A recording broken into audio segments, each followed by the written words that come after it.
Analizar temas de la coyuntura ecuatoriana, principalmente en temas relacionados al ámbito político, que nos ha dado mucho de qué hablar, y en el ámbito económico, principalmente porque se conoció eh, el contenido de la carta de intención del Ecuador con el Fondo Monetario Internacional y los 10 ajustes tributarios acordados para el 2022, es decir, para el próximo gobierno. Aunque el Ministerio de Finanzas ha informado que no sube el IVA tras el acuerdo con el Fondo Monetario Internacional. Ellos no, pero de pronto el que viene sí le tocará hacerlo. Y también lo que significó la salida del ministro Richard Martínez y la llegada de Mauricio Pozo. En diálogo con el economista Félix Pilay, analista económico de muy buena experiencia y que nos va a orientar respecto a estos temas. Economista, qué gusto saludarlo, bienvenido, buenos días. ¿Martínez nos mandó al pozo? Sí, qué buena. Efectivamente, buenos días, Carlos Luis, buenos días a la audiencia de Manabí y de Ecuador y al mundo que escucha este prestigioso programa. Definitivamente se veía venir el ministro ya ahora, de acuerdo al decreto 1668, ya es el ministro de Economía del Ecuador, el señor Pozo.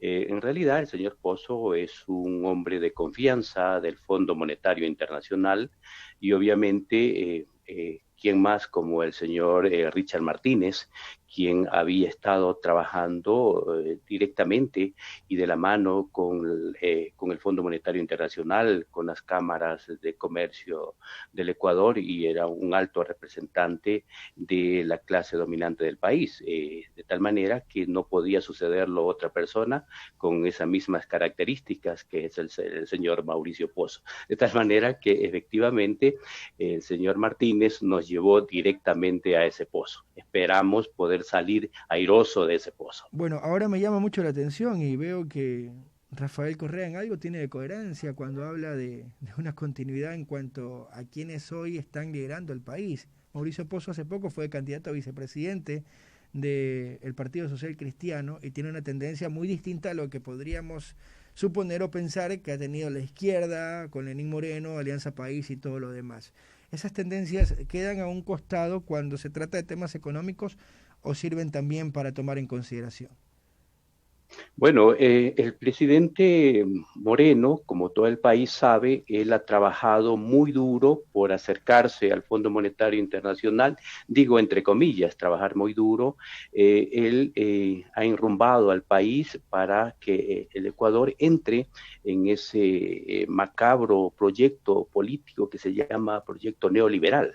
En realidad, nosotros vemos con asombro cómo un hombre como Moreno, que en el pasado fue supuestamente un hombre de izquierda, llega al poder y se transforma en realidad. Bueno, analistas económicos independientes tuvimos claro y dijimos que cuando el señor Moreno iba a ser fue candidato y había la posibilidad de que gane las elecciones, habíamos dicho que en realidad los cambios que él podía incrementar no podían ser mucho por algunas razones. Y se comprobó porque en realidad el señor Moreno ha trabajado conscientemente para enrumbar al país hacia ese modelo neoliberal que desangró la economía del país desde los años 80 hasta aproximadamente el año 2000. En todo caso, lo que ha hecho luego de que nombró al señor Martínez por 2 años y más en el Ministerio de Economía y ahora al señor Pozo, revela quién es en realidad el señor Lenín Moreno y qué es lo que ha hecho para enrumbar a la economía del país hacia ese modelo que es el modelo económico neoliberal que tanto daño ha hecho al mundo, no solo al Ecuador, sino al mundo. Acuérdense que siempre se dijo que el modelo neoliberal había sacado a Chile de la pobreza y que era un ejemplo para América Latina. Todos recordamos el año pasado cuando enormes movilizaciones que todavía continúan en Chile, en donde mucha gente sostuvo que definitivamente ellos estuvieron siempre con una venda pensando que el modelo neoliberal era el gran modelo que permitía el desarrollo a los países, y en realidad Chile no es tan pobre como el Ecuador, con algunas diferencias, por supuesto, y vemos en otros países del mundo cuál ha sido el impacto del modelo neoliberal, mi estimado Carlos Luis. ¿Qué tanto o qué poco puede hacer un ministro de Economía y Finanzas en apenas 6 meses que le queda a este gobierno? Bueno, puede hacer mucho. ¿Por qué razón? Porque es la continuidad de Richard Martínez, y yo me atrevería a decir que incluso es más agresiva que la política que ha llevado el señor Martínez. Martínez ha sido un buen discípulo del Fondo Monetario Internacional. Tanto es así que ahora, como premio, dicen que el diablo bien castiga, bien beneficia a sus seguidores, y ahora se le ha dado posiblemente la vicepresidencia en el Banco Interamericano de Desarrollo. Es decir, ese es el premio que recibe este señor por haber masacrado la economía de este país. Y el señor Pozo ha dicho con claridad que él va a continuar la política que ha desarrollado el señor Martínez. Por lo tanto, yo sí creo que puede hacer mucho dentro de esa cartera de Estado. Mucho, por supuesto, en beneficiar a los grupos económicos que están detrás de este gobierno, para beneficiar a los tenedores de bono, para seguir cumpliendo al pie de la letra el mandato del Fondo Monetario Internacional y de los grupos de poder.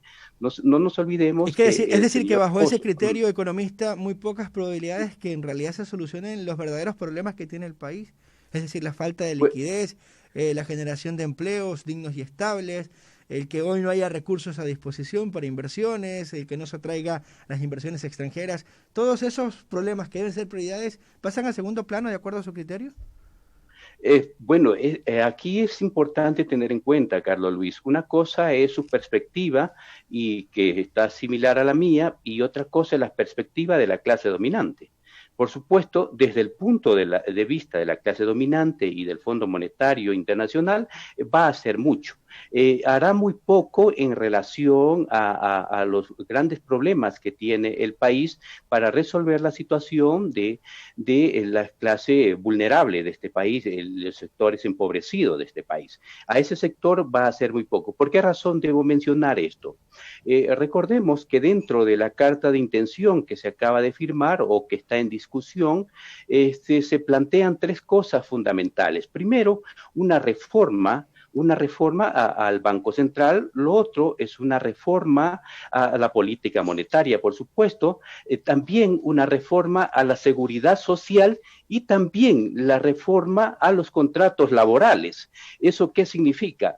Que esas políticas que están diseñadas ya para el Ecuador serán un golpe a la economía del país. Por ejemplo, todos sabemos que una de las pretensiones del Fondo Monetario Internacional ha sido flexibilizar la ley laboral. Ellos, desde su punto de vista, ¿y qué significará flexibilizar la ley laboral? ¿Qué significa destruir las conquistas laborales que los trabajadores en el Ecuador han tenido por muchos años? Y por supuesto, el señor Pozo trabajará en función de cumplir lo que el mandato del Fondo Monetario Internacional. Obviamente es muy difícil para el presidente Moreno por el capital político que él tiene en este momento, pero que sin embargo estoy seguro que tratarán de introducir esas medidas y esas reformas que van a destrozar aún más a la economía nacional. Tal como ha ocurrido en los últimos años, no tenemos claridad en cuanto a las cifras, ni de deuda externa ni de deuda interna del Ecuador, pero hay aproximaciones, y vaya que el último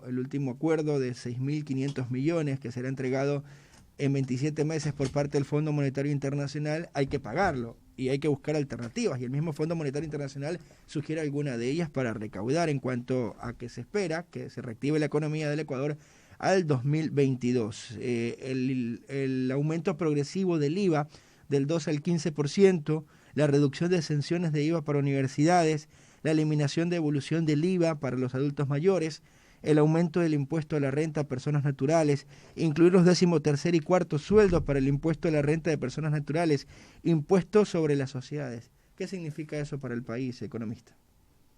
Son los golpes que debemos esperar en los próximos días, que el presidente Moreno, conjuntamente con su ministro de Economía, Mauricio Pozo, van a intentar llevarlos adelante al país. ¿Usted cree que ellos van a mandar la reforma tributaria? ¿Les alcanza el tiempo o le tocará eso al próximo gobierno? Sí, es bastante difícil, decía, en el sentido de que en la Asamblea en realidad no tiene representación el presidente Moreno, y eso va a ser muy difícil para poder avanzar en ese proyecto. Por ejemplo, la reducción del IVA, que necesariamente tendrá que ir a la Asamblea, y las leyes que se quieran implementar no podrán hacerlo a través de decreto ejecutivo. Pero este gobierno en realidad nos ha enseñado algunas cosas que no eran posibles, la ha hecho a través de decreto ejecutivo. Es decir, que no le sorprendería que también se haga mediante decreto ejecutivo. No nos sorprendería. En realidad es un gobierno totalmente desacreditado, y qué más sería una raya más al tigre, en realidad. Podría suceder. Pero en los hechos, el gobierno y el planteamiento del Fondo Monetario Internacional es que el tema del IVA se lo resuelva a partir del año de 2021, pero recordemos que el presidente Moreno entregaría el poder en mayo del 2021, es decir, que tiene el tiempo que podría dejarnos con esa estaca en el corazón a los ecuatorianos, podría ser. Eso es lo que nosotros podemos observar, cómo está decurriendo el tema económico en el país, mi estimado Carlos Luis. Perfecto. Economista, para mencionar una mejor forma, es decir, para el próximo gobierno será una herencia no deseada. Sí o sí hay que pagarle al Fondo Monetario Internacional esto que queda adeudado, o ellos podrían, dependiendo su panorama político, tomando en cuenta que también se renueva la función legislativa, volver a estudiar las condiciones y reestructurar el planteamiento, o esto es lo que ya queda para el país. Mire, aquí lo que nosotros podemos observar, leyendo la intención o la carta de intención del Fondo Monetario Internacional y del staff del Fondo Monetario Internacional, se plantea, por ejemplo, una cuestión bastante difícil entenderla, por supuesto. Usted lo señaló, el tema de la deuda externa. Por ejemplo, en el tema de la deuda externa, si bien es cierto, el gobierno reconoce una deuda externa que está por encima de los 59.000 millones de dólares. Recordemos que en el país se hizo una auditoría a la deuda externa y se estableció que la deuda estaba por encima de los 69.000 millones de dólares. Lo que a nosotros nos lleva a entender que el Ecuador estaría cerca de pisar los 90.000 millones de dólares en deuda. El Fondo Monetario Internacional está diciendo que para el 2025 el Ecuador tiene que tener una relación deuda externa PIB del 57%, lo que significaría que a partir de ahora el gobierno ecuatoriano, el ministro de Economía, tendrán que desarrollar políticas para ir liberando recursos económicos para empezar a cubrir con la deuda externa. Obviamente, estas medidas que se están planteando, nosotros debemos decir categóricamente que lo que se está haciendo es allanando el camino, porque, por supuesto, la clase dominante está pensando que el próximo gobierno del Ecuador podría ser el señor Lasso, y eso están allanándole el camino. Y obviamente la continuación de este modelo neoliberal de castigo a la economía ecuatoriana y a los sectores populares. Esa cuestión es bastante difícil para entenderlo de alguna manera, lo que estarían planificando detrás de todo lo que nosotros, los ecuatorianos, estamos observando con las medidas económicas que se plantearán en los próximos días. Quiero analizar lo hecho en un pasado inmediato, en el presente, y proyectarlo hacia el futuro. Economista, aprovechando sus criterios y amplio conocimiento, ¿en qué momento dejamos de deberle tanto a China? Bueno, no se ha pagado, se le sigue debiendo, pero prácticamente éramos un país que le pertenecía a China, y ahora le pasamos a pertenecer al Fondo Monetario Internacional. ¿Qué influyó de manera directa en ese cambio? Y segundo, ¿qué políticas son las apropiadas para que el Ecuador deje de endeudarse? Entiendo yo que el endeudamiento es necesario en toda economía, pero ¿bajo qué condiciones y qué parámetros? ¿En qué momento nosotros dejaremos de depender de aquello? Bueno, de acuerdo a la Constitución de la República, el endeudamiento o el financiamiento que tenga que hacer un Estado debe hacerlo cuando esos recursos son para inversión. Desde el punto de vista de la inversión, es correcto endeudarse. El gran problema Pero para de pagar a nuestra economía, proveedores y para ponerse al día con funcionarios no es inversión entonces.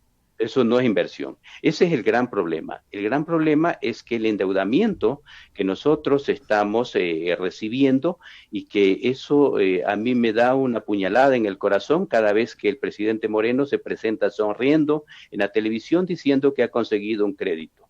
Todos sabemos que no hay tiempo que no se cumpla ni deuda que no se pague.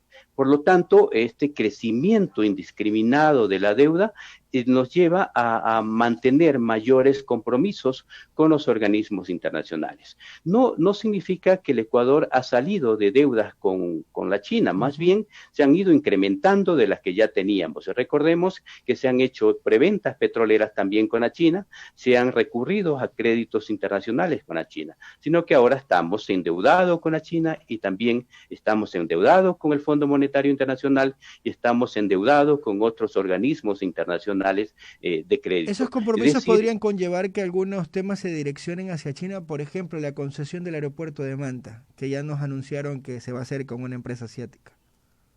sí, por supuesto, son las contrapartidas que debe dar el Ecuador una vez que recibe beneficio de estos organismos. Eso un poco lo que ha sucedido en el país, eso nos ha llevado a endeudarnos con la China, a endeudarnos con otros organismos internacionales. El Ecuador tiene una situación bastante difícil que muy poco se ha dicho en el Ecuador.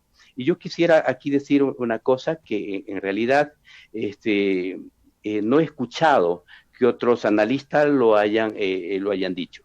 El Ecuador ha entrado en un gran problema con organismos franceses de desarrollo.